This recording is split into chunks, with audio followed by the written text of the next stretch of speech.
Ladies and gentlemen, welcome back into Mets Get It On. What a time to be alive. The Mets have the best record in baseball at 18-7. We are 12-1 at Citi Field. The boys have won 7 in a row. We have a 5-game lead in the NL East. No Manaea, no Montas, no problem. The Mets have the best ERA across their starters and bullpen at a collective 2.37, and I'm starting to believe 2025 may just be our year.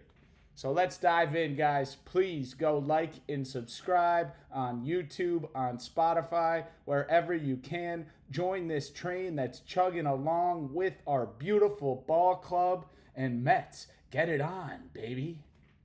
Let's get to game one of this Mets and Phillies series. We had Tyler McGill facing off against Aaron Nola, and the big drip did not disappoint. McGill goes 5 1/3 innings pitched with no earned runs to drop his ERA down to 1.09 on the season, the third lowest rank in the National League. Little hint here, Kodai Senga might have the lowest. So let's get into the game. In the bottom of the first, Francisco Lindor rips a deep, towering solo home run, and this guy is hot as all hell. In the second inning, Jesse Winker himself rips a home run. And then later in the game, Frankie Lindor comes up again and hits another 3-run homer this time to give the Mets a 5-1 lead against the Philadelphia Phillies. And things look gorgeous. Now, Edwin Diaz, one of the only warts on the season so far, he's been struggling. He comes into the ninth. He gives up a 3-run homer. Things look tough, but he's able to close it out, and the Mets win the opener 5-4. Now in game two, we have Griffin Canning facing off against Christopher Sanchez, one of the better pitchers in the National League, and this Phillies rotation is extremely tough. But Griffin Canning goes mano-a-mano with this guy. He goes 5 innings of 1-run ball to drop his ERA to 3.12 on the season. Then Oscar Brazoban comes in with a scoreless inning. Minter comes in with a scoreless inning. Ryan Stanek comes in with a scoreless inning. And Jose Butto gives us a scoreless inning. And our pitching is looking nasty. Stearns has brought that Brewers pitching factory to Milwaukee. Now on the offensive side of the ball, in the first inning, Mark Vientos gets off the schneid, rips an RBI double. Later on, Lindor rips another RBI single to stay hot. Pete Alonso, the big fella. This thing's a little scary, but I absolutely love it. He rips an RBI double. And then Luis Torrens has a 2-run single. What can we say more about Luis Torrens and how he has filled in with Francisco Alvarez out? He has been a godsend. The Mets win the second game of this series 5-1 to take a very important series against the Philadelphia Phillies. And the third game of the series is going to be gravy because we're facing off against ex-Met Zach Wheeler, who finished second in the Cy Young last year, is always a problem. Just one of the best starters in baseball. David Peterson has an admirable outing, gives up 2 runs over 5 1/3 innings, pitched well. And you know, as I said, this guy always gets run support. So what happens? In the second inning, Brett Beatty rips a top shelf deep home run to right field. This guy wants to stay on the ball club when Jeff McNeil and Francisco Alvarez come back. He wants to keep this roster spot, and he always has a habit of doing just enough to hang on.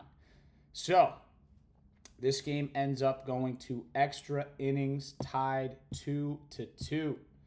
In the 10th inning, top of the 10th, Nick Castellanos drives in Bryce Harper with an RBI single off of Max Kranick. Kranick steps up, deals with adversity, gets Bryson Stott and Max Kepler out, and the Mets enter the bottom of the 10th down 3-2. Now we know we have that ghost runner, right? We got Francisco Lindor on second base. We've got Juan Soto coming up next. Perfect opportunity for him to have that shining moment. He hits a pretty weak ground ball to the first baseman, but he moves over Francisco Lindor. And who is up next? Pete Alonso. Pete looks what hits to be he hits what looks to be a weak liner, but this guy's bat is so powerful. This guy's so damn strong. It clears the center fielder's head to tie the game. What more can we say about Pete? One of the best players in baseball so far. And Mark Vientos and Brandon Nimmo both come up after that in a situation where they could be the ones to walk this thing off and secure the sweep. Neither of them can deliver. Who steps up but Starling Marte? This guy's batting south of 200, but he's got a flair for the dramatic. We've seen walk-off hits with him against the Yankees. He loves the big moment. And what does he do? But he rips a chopper right over the second baseman's head for a walk-off in a series sweep over the Phillies. And man, does it feel beautiful. It is a good time to be a Mets fan, and it's a great time to get down to Citi Field. Just an aside, the attendance at these games has been unbelievable. Nearly a sellout crowd today on a Wednesday afternoon. The fans obviously bought into last year's NLCS run, and it is a fun time to be at the ballpark. I went Friday for a win, for a Francisco Lindor home run walk-off win against the Cardinals, and the vibe at Citi is immaculate. So thank you, fans, for showing up and for buying into the product. But let's get into our yeah, baby. And our yeah, baby is our king. You see the shirt, you know the deal. Should be our captain, the man who finished second place in NL MVP voting last season, Francisco Lindor. Now, he started off the season in March going 0 for 11, and since then, he has been ungodly. His batting average is now up to .309 on the season. He is on pace for over 30 home runs.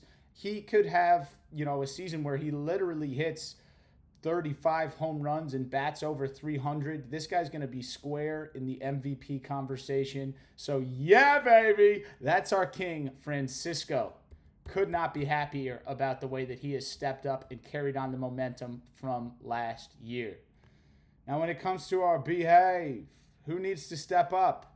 We can't do a behave off of a 4-game sweep of the Cardinals into a 3-game sweep of the Phillies. We got the best record in baseball, and I'm not dropping any negativity on the fans because it is a good time, and we've been through tough times, and we need to just soak this up. So who's upcoming? Our next series is against the Washington Nationals, who are 10-13 on the season. James Wood, the promising young prospect, looks like he's finally living up to the billing and breaking out. He's got 7 home runs and 17 RBIs on the year with a .902 OPS. Guys, this guy's the real deal. He is a real threat, and I'm going to be worried about him for years.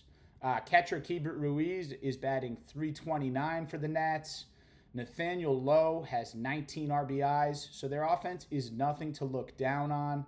Their pitching staff, they got Mackenzie Gore. This guy's 2-2 because maybe he's not getting great run support, but he's got a 3.41 ERA, and he leads the league in strikeouts with 45 Ks. So hopefully we will avoid this man. Now look, the Nationals starters are listed as TBD, and honestly, we're a wagon right now. We've won 7 straight, so I'm going to focus on our starters.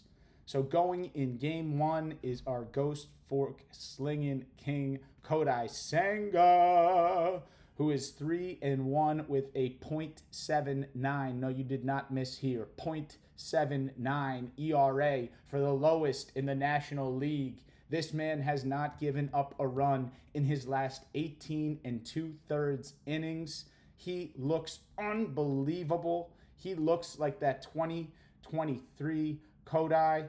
I am so pumped to see if this guy can potentially be in the conversation for a Cy Young and just have an incredible bounce back. He's been better than I could have ever expected. So he's going to be going for game 1.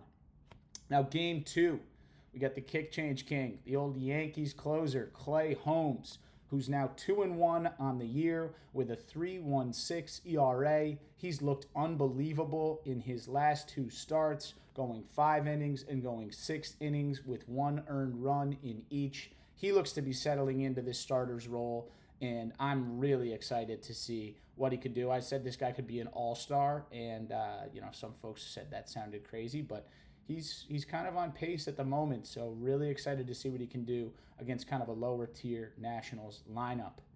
Now, game 3, Griffin Canning is coming back out. Canning is 3-1 with a 3.12 ERA.